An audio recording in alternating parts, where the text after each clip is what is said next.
Yaxşımsizlar to'rdoshlar, men Kucha aziz taomlarining qurg'uvchisi Ezja ustam.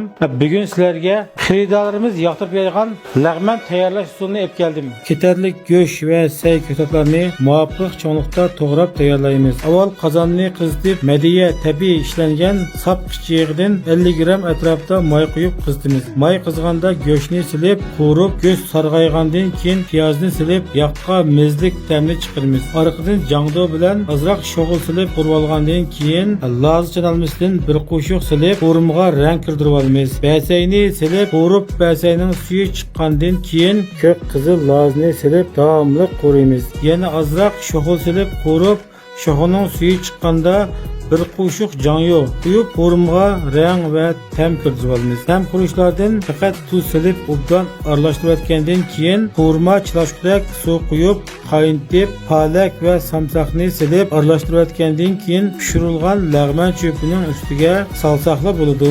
O'xshagan o'ysay lag'man tayyor bo'ldi. Sizmi o'rganib oldingizmi? Men Ezja ustam. O'xshagan lag'man yemoqchi bo'lsangiz, aziz taomlarga keling.